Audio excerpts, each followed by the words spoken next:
Welcome, everybody. Thank you for being here tonight. We're so excited that you chose to spend your beautiful fall evening. I think we're coming back to fall. We did summer, then winter, and then now back to fall, and then a little summer this weekend, and then back to something. So thank you for being here. We so appreciate it. I know that you all have very busy schedules, so I want to say it again. Thank you for choosing to invest your time tonight with us. This is the launch of our Journey to 2030. We've been prepping for the Journey to 2030 for quite some time now. We were actually getting ready to kick off the Journey to 2030 just a little bit before 2020, if you remember, and then we just pressed pause for a second to navigate the craziness of that time, and thank goodness we were able to do that with our community support, and now we're back and we can focus in on the future. So thank you for being here tonight. We're in for a real treat. We've got some amazing things ahead of us and some conversation that will hopefully spark some great ideas for us as a district. The work tonight will start as spark, and then it will continue over the next few months for our district to begin charting a way forward into the future with our shared vision. I want to thank everybody because it's not something that we take for granted, the investment that our community makes. Over years and years, people have invested in Mason City Schools and the quality that we have here. So I want to thank everyone for doing that. I also want to recognize we have an amazing, supportive Board of Education. The consistency of our Board of Education in supporting our kids makes a huge difference. If you look around anywhere in the United States, you can see where that goes in different directions, and you can see what happens when there's consistency and level-headed decision-making that's thinking about the future for our kids. So Ian Orr is here, so I want to recognize Ian as one of our board members. Please thank him for being a part of what we're doing and a part of the work. Thank you, Ian. I don't think I have any others in the room right now, but I just want to thank and recognize our board because everything that we do is supported and approved by them as we move forward. I want to also remind us that we didn't get to this point out of the blue. There's lots of things that have happened, and on the back of the placemat in front of you, you can see this even closer. And I'm going to ask you to do something here in just a second. I want to highlight a couple things. Back in 1998, raise your hand if you were a part of Mason City Schools in 1998. Raise your hand. Look around the room. You have people that have been invested in Mason City Schools for quite some time, so thank you. In 1998, there was a decision made in this community. They said, we would like to have one high school. We are now the largest high school in the state of Ohio. That was a decision back in 1998. What that allows us to do is provide an immense amount of programming and innovation and efficiencies for our kids in our community all in one space. And we're very grateful for that. We were also, during that time, able to partner with our city partners. Is there anyone here that is works for the city or maybe a member? Ashley Chance is one of our council members. Ashley, please wave. Let's thank them for being great partners. Thank you. Ashley Chance being not only part of the council, but also a small business owner in our community, and we just appreciate the partnership of our city. If you look, this building, if you're not familiar with the building, the high school has shared spaces with our community and goes all the way into our community center, and that space was all thought up back in 1998. This was it was kind of a different place back then, right? In 1990s, a little different place. And it started to boom. We had P&G come onto the scene somewhere in that place, or that timeline, and it changed things. And then in 2000, about 5 years ago, what happened at that point in time was we had some transition and some new things, and I came in as superintendent, and one of the first things I wanted to do was to hear our community and put our community's voice at the center of where we were going next, our next iteration. And so we went around and we had about 150 of these community conversations where I sat in your home, some of your homes, thank you, where we listened and said, why did you move to Mason? What do you want to have in this school experience for our students and for your students? And we talked to parents, we talked to community members, business partners, and through that process, we refined it down to 3 key areas that we wanted to make our foundation here at Mason City Schools. And we'll talk a little bit about that. You have a new guide on your table. Those 3 areas are the 3 big rocks. And we'll come back to that in just a second. So I'm going to pause And while you're thinking through what are some other monumental milestone moments in Mason's past that has helped us to get to where we are today, that's helped us define Mason quality, we want you to talk about that just for a second at your table. So I want you to do two things. One, introduce yourself to the folks around your table. Two, share what are some milestones or moments that have happened in Mason to get us to this place where we are today to launch into the future. And you can find some examples on the back side of your placemat right now. So take a second to do that, and I'll bring us back together in about 5 minutes. So talk at your tables about that.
There's your 5 minutes. It goes really quickly, but I want to keep us moving along.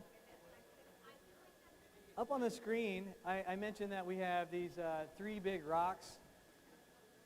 Here's what we heard when we went out to the community. We heard from our teachers, this came directly from our teachers and our students, that we really needed to focus on being intentional about building positive culture. So that was something that we said, okay, culture is going to be one of our focus areas.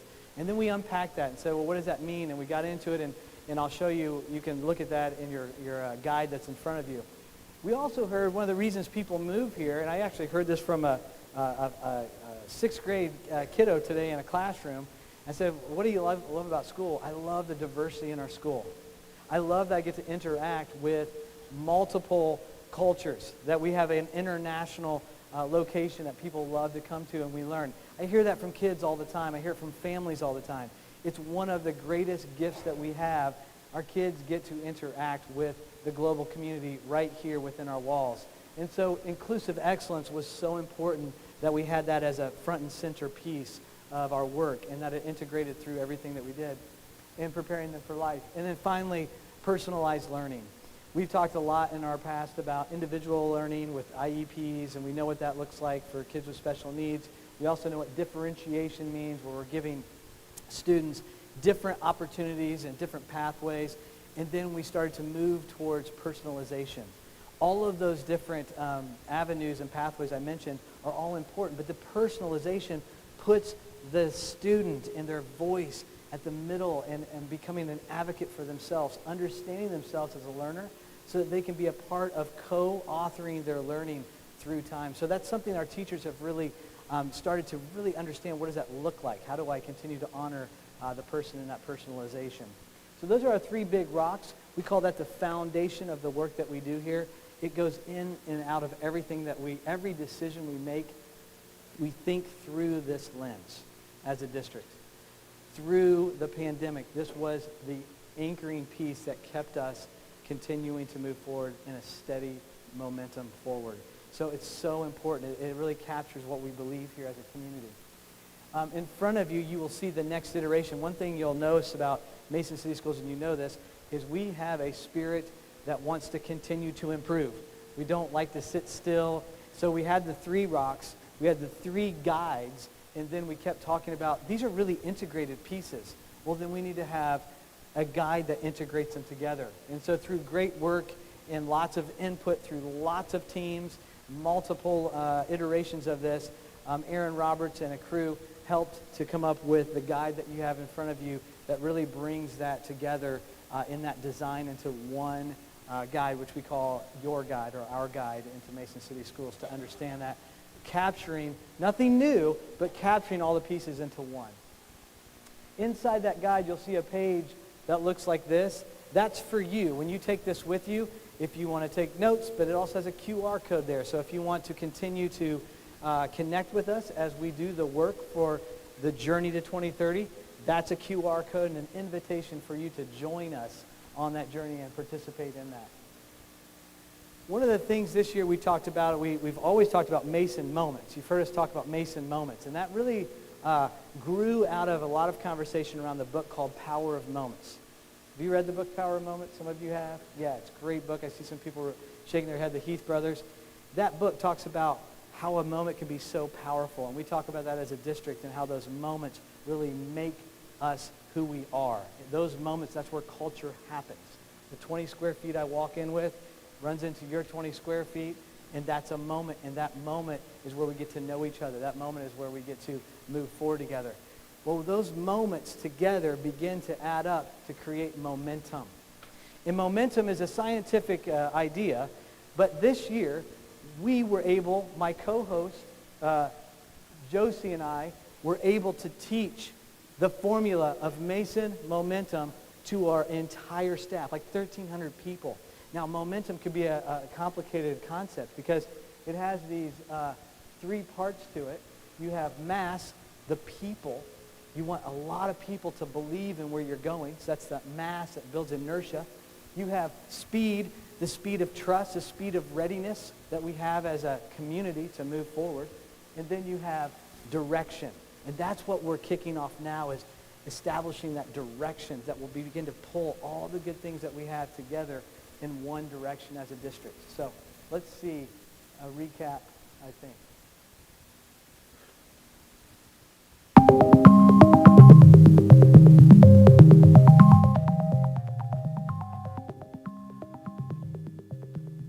As we talk about the journey to 2030, because that's important for us to understand what the journey to 2030 is, I decided I needed some help in teaching the concept.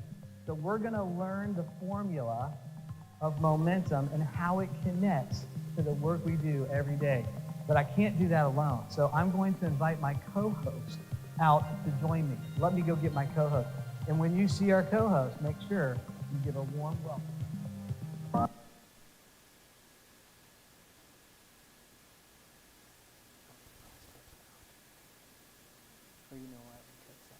I think think it might cut this song out because the song is probably copyrighted. Okay, we're going to teach you the formula of momentum. So we're taking a big physics concept and we're going to break it down into 3 chunks so that we can all understand it. And in a minute, I'm going to have you stand and do this with us. So pay close attention. Are you ready? We'll give you one modeling. Does that sound good? Yeah. Okay, so the first idea here of momentum that we're going to talk about is the idea of mass, the stuff, the mass. And we're going to think of that as an organization as it's all the people coming together in the same direction. So the mass. So we're going to have a simple, right? Ready? So we're going to show them our muscles. Ready? Let's flex. There it is. Okay, perfect. Woo! All right. Let's go over here to the middle. And then the second part of momentum we're going to say speed. Okay, so speed like you're running. Yeah, run. So speed, got it? Okay, so you're going to all help us with this in just a second.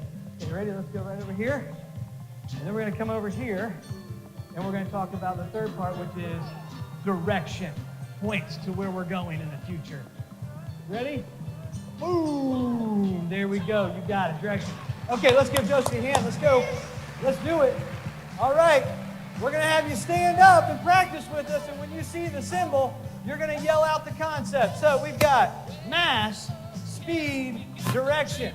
Mass. Let's go over here. Go speed. Ready? Speed. Woo! And our last one, direction. Woo! All right, let's give Josie a hand. So you can see that Mason momentum became real. It became operational. And so tonight is one of those spark moments to help join us in that search for momentum as we continue as a district. Tonight, Dr. Bill Daggett is going to come up in just a moment and share with you a little bit about the future. And what Bill Daggett does so well is helps us to think beyond today. As we engage in what we're calling the Portrait of a Learner work as a community, we have a design team that will be working over the next several months on designing what we would love to see for all learners in Mason, which will become our North Star as a district in our vision. Dr. Bill Daggett goes around the entire world speaking to and working with school districts, the most innovative districts in the world, on what the future is going to look like, whether it's how do we prepare for the next iteration of industry and economics, or just what needs to happen in our classroom. So if you would please welcome Dr. Bill Daggett as our keynote tonight.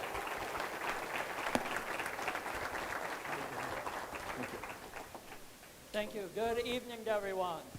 I'm delighted, honored to be here with you, and let me add my thanks. I know how many things and pressures you must have, so thank you for giving us a little time tonight.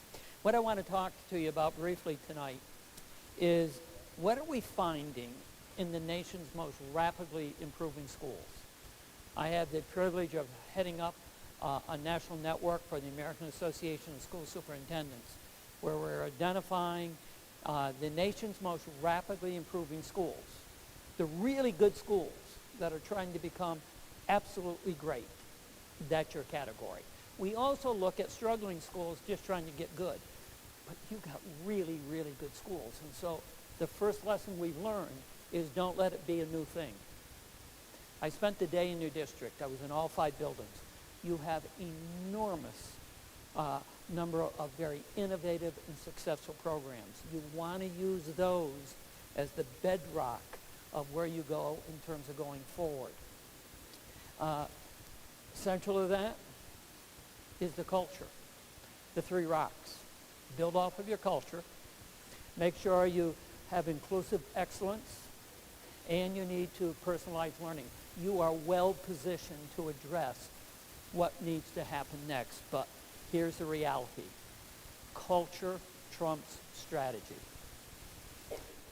And the hardest school districts in America to move the needle on are the highest performing districts. And you're absolutely one of them. People moved here because of the quality of your schools. So why would we change? Well, it's because the world these kids are going to live in is changing. But we also got to recognize this. You can't change schools faster than the rate of readiness and trust. And our teachers are physically and emotionally exhausted after the last 2 years.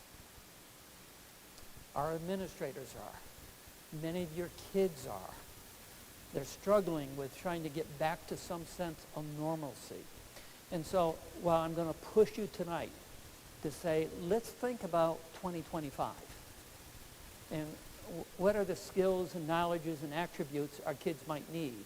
Recognize you can't go faster than that rate of readiness and trust. You're going to start that process, I think, exactly the right way with a portrait of a learner. But let me caution you.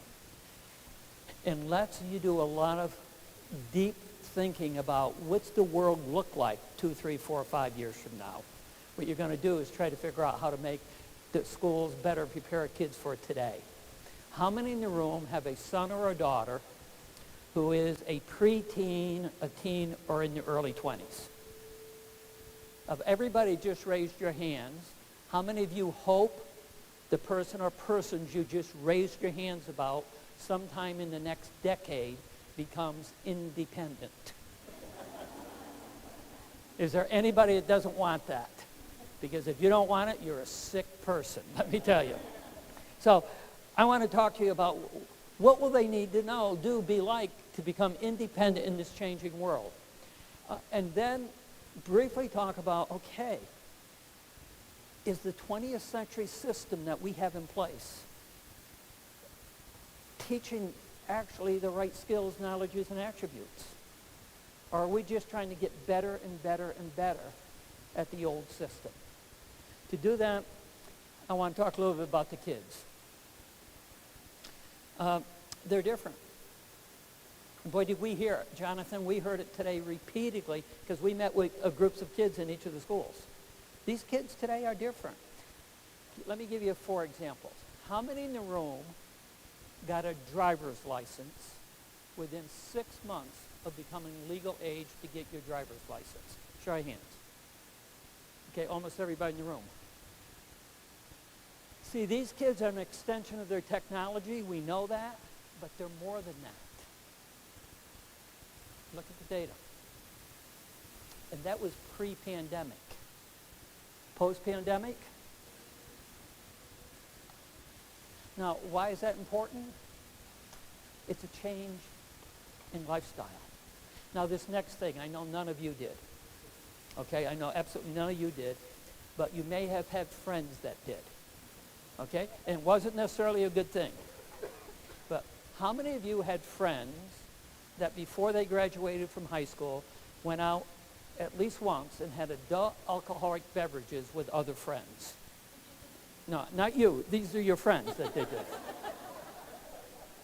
Okay. Look at today's kids. Post-pandemic, how many of you had at least one part-time job before you graduated from high school? Today's kids? Post-pandemic? How many of you had at least one date before you graduated from high school? And I don't have post-pandemic data on that. Ladies and gentlemen, these are fundamental changes in behavior. And, you know, we learned a lot of things through these activities through trial and error, good and bad. Because let me tell you what I heard loud and clear, and wasn't unique to Mason City. I've heard it all across this country. Today's kids are coming, struggling in a lot of SEL areas, social and emotional areas. They're coming bringing some real struggles with them. They haven't had the same experiences. The bigger issue is the world they're about to enter as adults is fundamentally and irreversibly changing. Now, I like to go 2 hours nonstop with showing you fundamental changes in technology and the impact it will have in the workplace, home, and society. Jonathan won't let me do that with you tonight, fortunately, okay? So I'm only going to give you one relatively large example and one very short example. And I want you to think about the impact of it. How many in the room have heard of GPT-3 by a show of hands? How many have heard of it? Okay, about maybe a half a dozen total. I want you to Google it when you get home tonight. And almost every example I'm going to give you will come up on the first page when you Google it. GPT-3 is about to change us in fundamental ways. And it had GPT-1 and GPT-2 before. Now GPT-1, what GPT-1 could do is find information for us. So let me give you an example.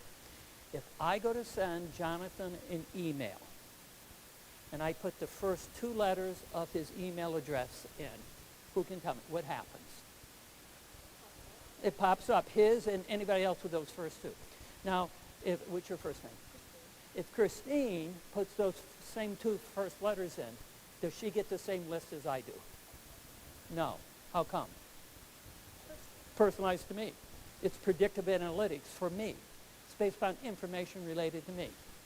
That is an example of GPT-1. No big deal. How many have ever used this? Or Alexa?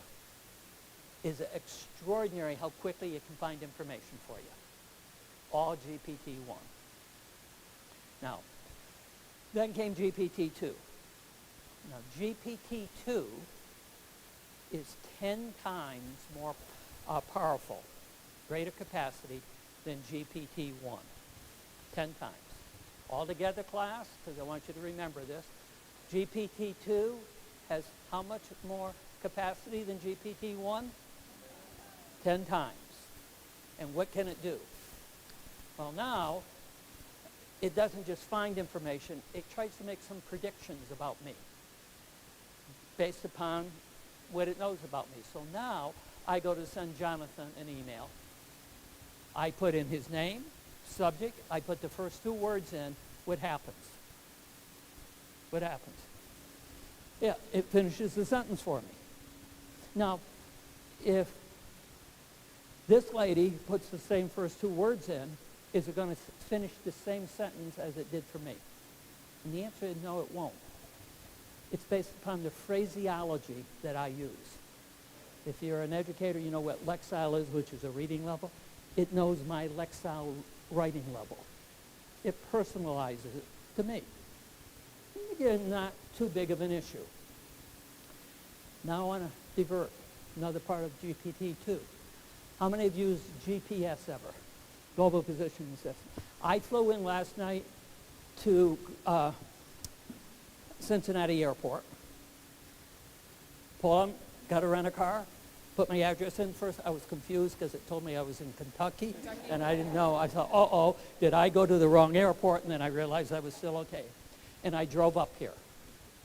It was late last night. Do you think I could tell you any road I went down or any community I went through? No. Because what did I do? I listened to GPS. What would I have done 10 years ago? I would have pulled out a map. A map. Am I right? Might have got AAA, okay?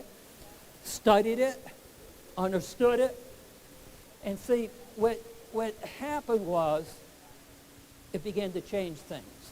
Now let me divert off of the GPS story for a minute. How many in the room have ever used spell check? Let's be honest. What has it done to your ability to spell? Good, gotten better or worse, folks? Worse. Ask any teacher. What has it done to kids' ability to spell? Atrocious. Why? They don't do it. They don't have to. Well, with GPS, because we all use GPS, and I won't get into it tonight, but a lot of the games that the kids are on in gaming, what it does is GPS has begun to impact our spatial memory, our spatial navigation skills, and our mental mapping. Why? Because we don't do it. Literally that simple. If you don't use it, it's not only you lose it, but you never developed it. I don't want to get too technical, but I need to get a little technical with you. In the middle of our brains, there is something called the hippocampus. Every human being has it. And the hippocampus is the foundation, if you will, of some other things. But the hippocampus is where you develop spatial memory, spatial navigation, and mental mapping. And it is the foundation of something called the prefrontal cortex. If you think about a tree, the hippocampus is like the roots of the tree, and the prefrontal cortex is like the trunk. The prefrontal cortex is responsible for problem solving, organizational skills, and the ability to focus. How many in this room have noticed kids' lack of ability to focus at an increasing level? Ask any teacher about all three skill areas, and they're going to tell you our kids are really struggling in these areas. And we heard it, Jonathan, in every group of kids we talked to today. They know they're struggling in that area, those areas. This is a real problem. We are working with a team of neural researchers, and all of us in this room, from your generation to mine, our hippocampuses are shrinking. It's a muscle, we're not using it. Bigger issue is the kids are not developing it. The impact on the prefrontal cortex is huge. Let me keep going. That was just GPT-2. Now it's hit in the last couple of months, GPT-3 coming over us like a tidal wave. Now what can GPT-3 do? Before I show it to you, remind me, how many times, how much greater capacity did GPT-2 have than GPT-1? GPT-3 has over 100 times more capacity than GPT-2. Two industries during the pandemic made a truckload of money: pharmaceuticals and tech companies.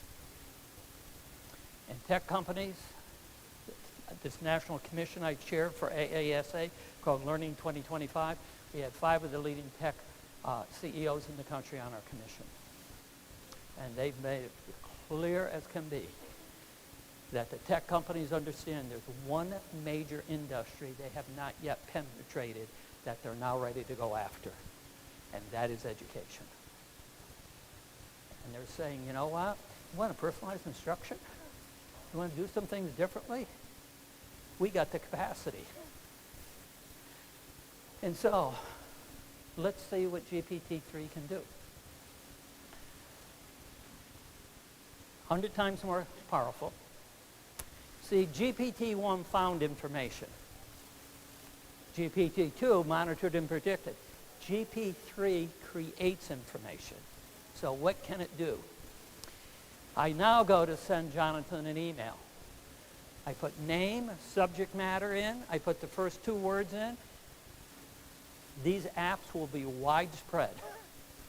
And by the way, the kids will be the first to have them. Anybody in the room want to guess what this new app will do?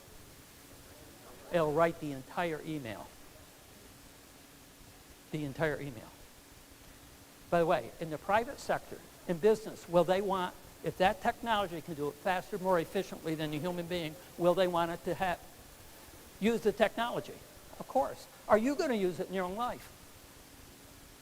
Now let's go to the classroom teachers. What are they going to do? One girl, I think it was at the middle school today, I think, that said, why do I have to spend 30 minutes writing an essay? And the answer is, over the next few months, she won't have to. We had teachers take student work and then had GPT-3 do this, write the write the essay, and no teacher could tell the difference between what the kid wrote and the technology wrote. Now let me ask you, if spell check our ability to spell. What is this going to do? Because it also gives you bibliography, by the way. What is this going to do to literacy? What is this going to do to brain development? What is this going to do, therefore, to an instructional program? See, we're going to have to make fundamental changes. In some ways, we're going to have to provide kids experiences that the technology can't provide because the technology can do it faster, more efficiently than any human being. And so, what's it going to do to the workplace and the expectations of employers?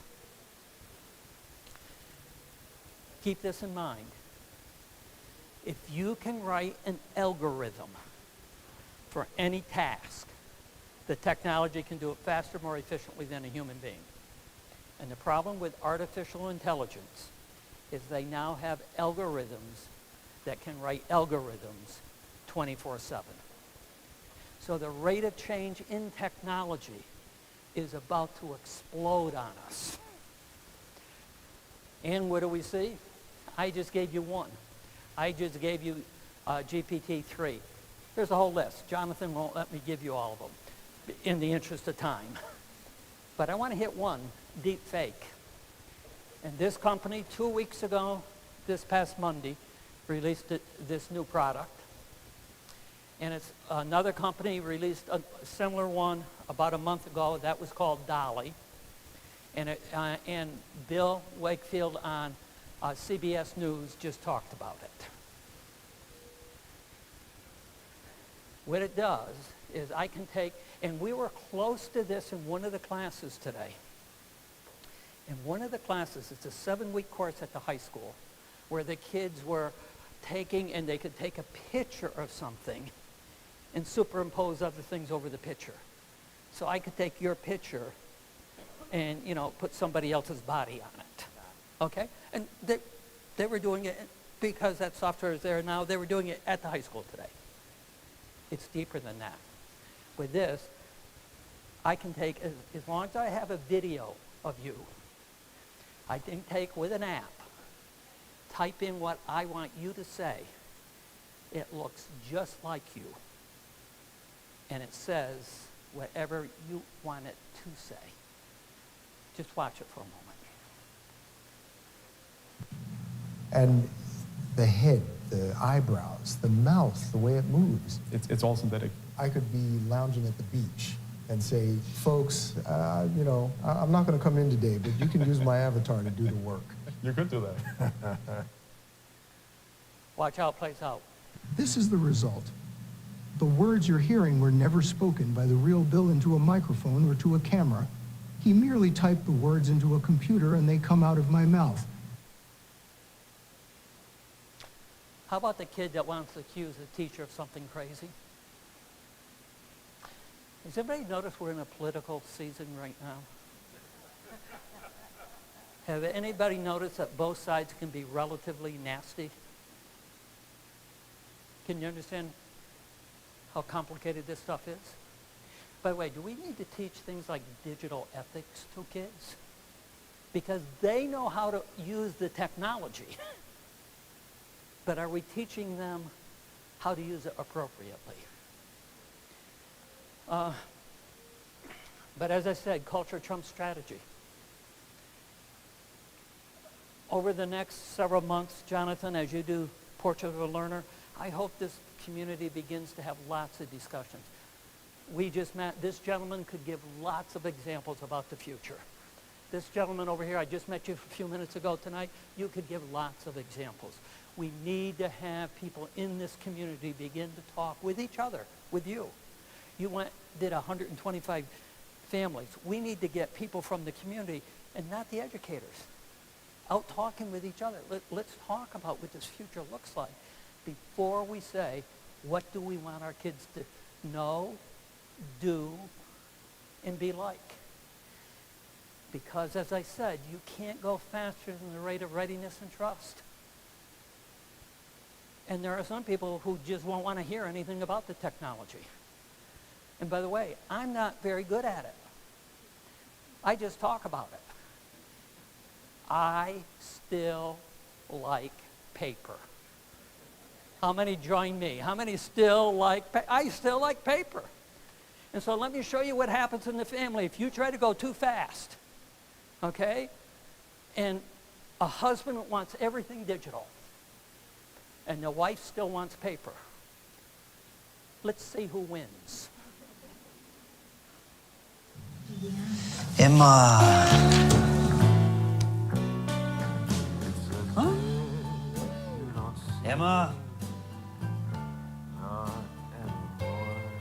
Emma. Emma. Emma. Emma.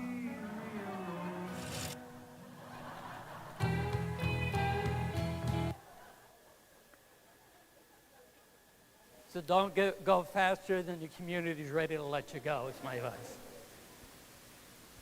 And so, if our kids are different, and the world they're going to enter is so different, for this district to continue to be one of the best in the country, you've got to figure out what do we do to push forward on the 3 rocks and all the initiatives you have underway. And to do that, we think you've got to begin with, in your portrait of a learner, what are the knowledge, skills, and attributes you need? One that I suggest you look at, there's been 3 major research studies done in the last year. The one I like the best because I think it's the most comprehensive, and it's on your sheet. And Jonathan, I didn't even know you were going to put it on the sheet. It's on the back of your sheet. It was done by McKinsey and Company. They surveyed 18,000 companies. How many companies, class, altogether?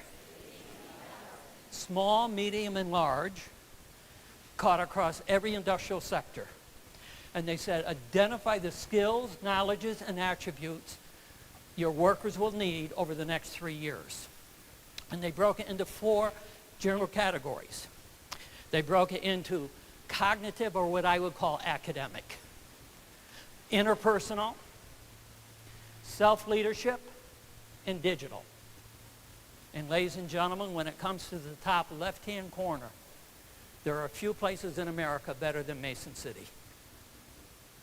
You're really good there. And I said, you know, I can see it by looking at your report cards. I can look at your state results. Anybody want to tell me how you're doing in the other 3? Do we have a clue? So let me ask you, are the other 3 important? Oh, but you just said the kids are coming with less interpersonal skills and self-leadership skills, especially post-pandemic, than ever before. We heard it with every group of teachers today. We heard it with every group of kids. Ladies and gentlemen, you need to maintain your academic excellence. But the biggest gap you have is not in academics, even though we had lost during the pandemic. The biggest gap we have is that the self-leadership, the interpersonal skills that the kids are coming to us with today are fewer than they had in the past. At the exact same moment, the world outside of school is requiring higher skills there. That is your biggest gap. And so how do you do it? I suggest to you, we have an instructional design challenge. We think that's all we got to focus on.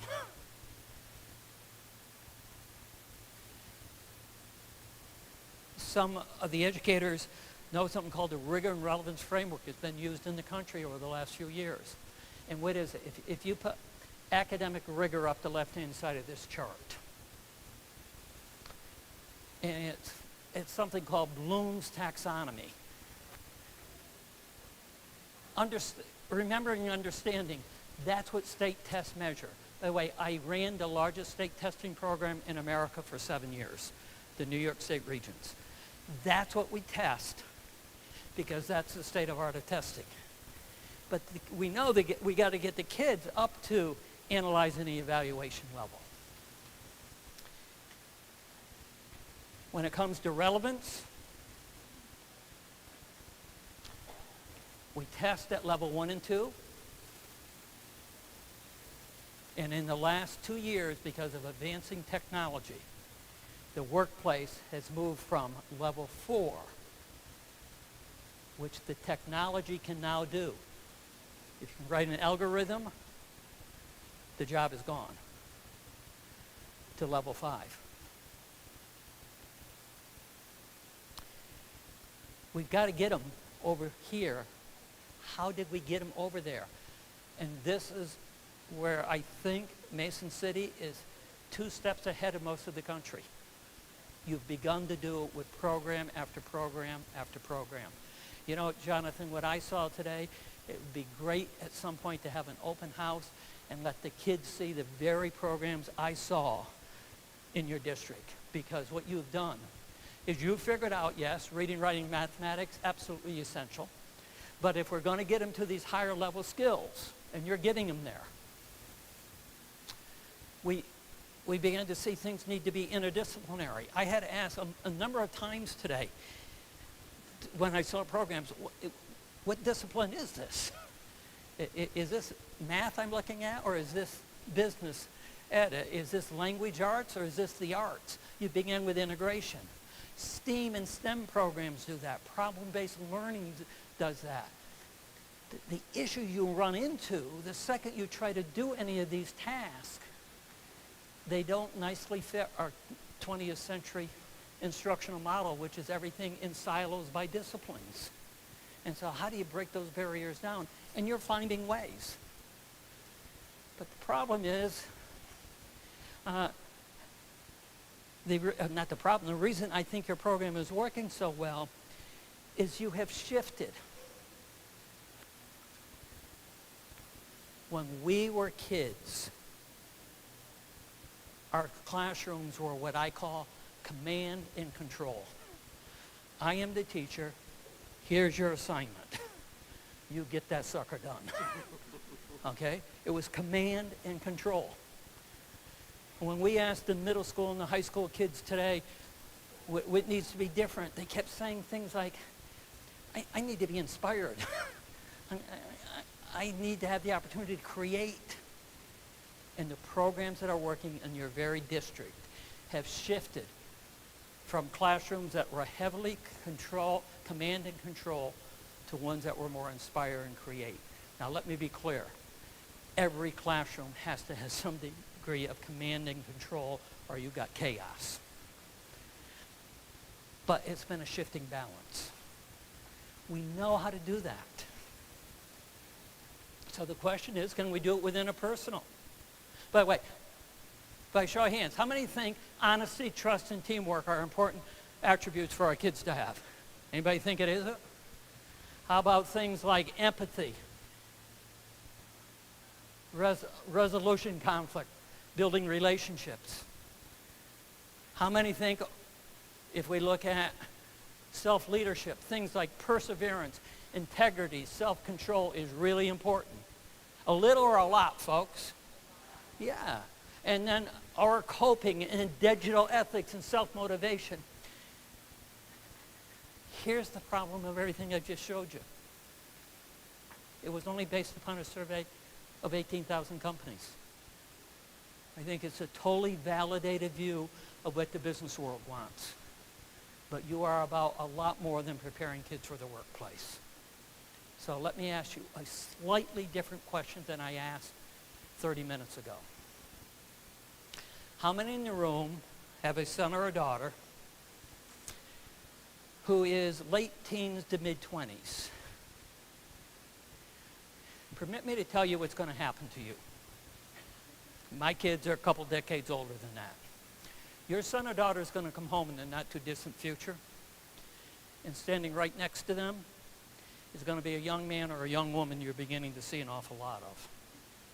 And at some point in your life, a light bulb is going to go off to you, and you're going to say, holy cats, this could be become my son-in-law or daughter-in-law. And you think very deeply, you're going to say, oh my God, this could become the parent of my grandchild. I know what you're all going to be thinking at that moment about that person you're looking at. You're going to say, as long as I got good basic cognitive skills. I don't think so. Am I right?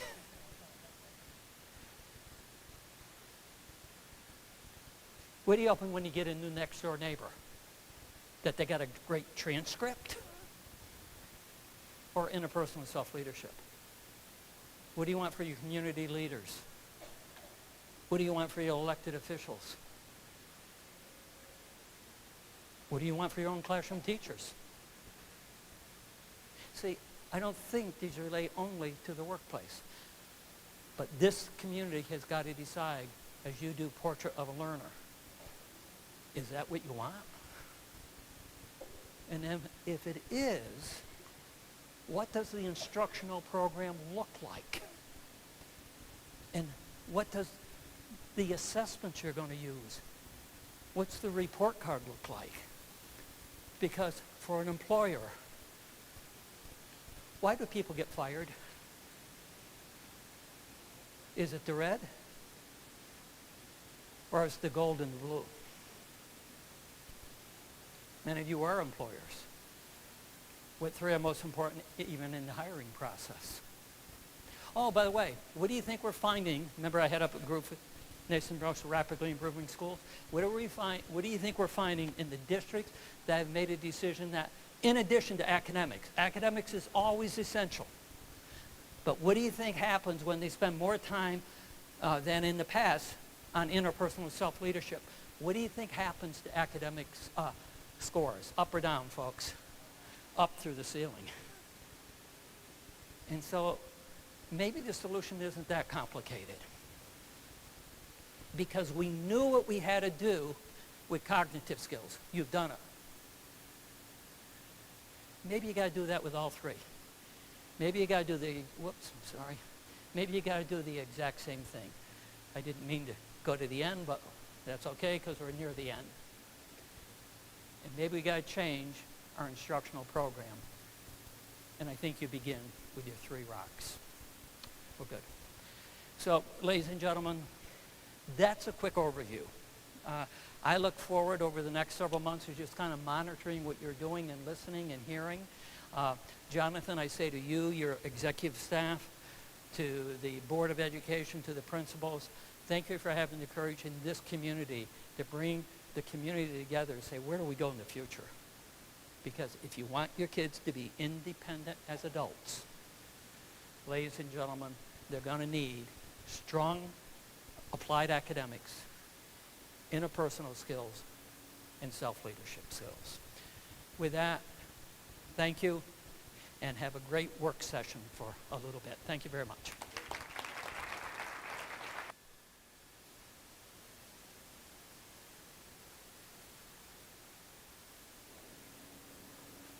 Bill, thank you so much for hopefully just getting everyone's brains thinking differently for a minute. And I love the way you reframe that for us, so thank you so much. We appreciate your time and attention and investment in our district. Right now, it's our time to discuss at a table. And I believe we have table leaders at each table. Is that true? Aaron, give me a thumbs up. Okay. The table leaders have direction.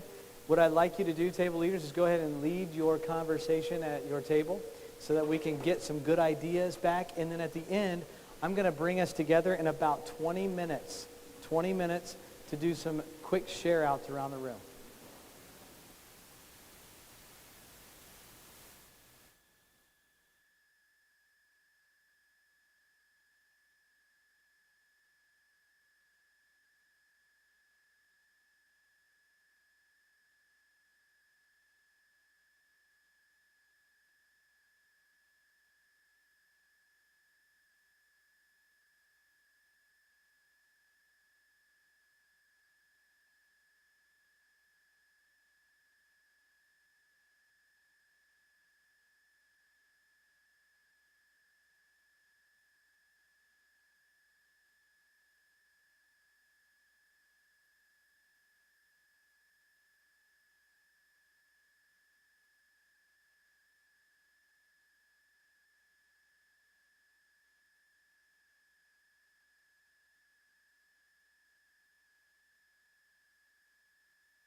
two things to check out. There are two important things that we need from you. Number one, that sign-in sheet, if you could sign that sheet, that would be really helpful for us. So table captains, if you'd make sure everyone's signed into that sheet, because what we'll do is we'll send you a summary of everything that we talked about tonight. We'll also send you a link to the presentation because it's all been recorded. And we'll send you the findings that we gained from your compass exercise. The reason that's important for you is because you're here. One of the comments I heard at two of the tables is obviously not everyone's here. And our whole community is not represented in this room. And so it's so critically important for you to help take this word out into our community, into your neighborhoods, into your classrooms, onto your teams, and begin this conversation. It's so important that our community is having this conversation.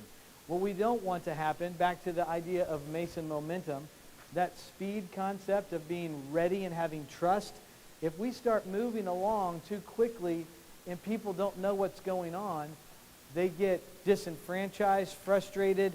They start to think it's something different. They start to call it something different, and then it becomes a big blow up on a headline somewhere. That's not what we need in our community. We don't have that in our community. So please, take this out, engage people with it. I will tell you this. If you bring people together and you want to meet somewhere in your home, in a local establishment, I will be happy to make myself fully available to come out and speak to the group if that would help you. Any of my team would, I'm sure, help and want to do that as well. So we're happy to do that and host community conversations. You'll see information coming out where I'm opening up just community coffees with Cooper where you can just come and share anything you want.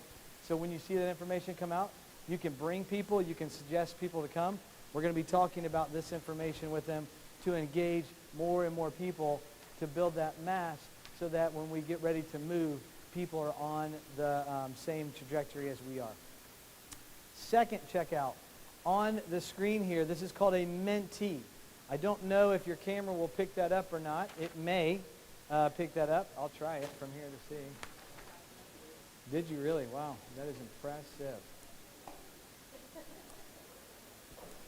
Okay, if you can pick it up, awesome. If you can't, go to mentee.com, and there is a code, and the code is right there at the top of the screen. I think it's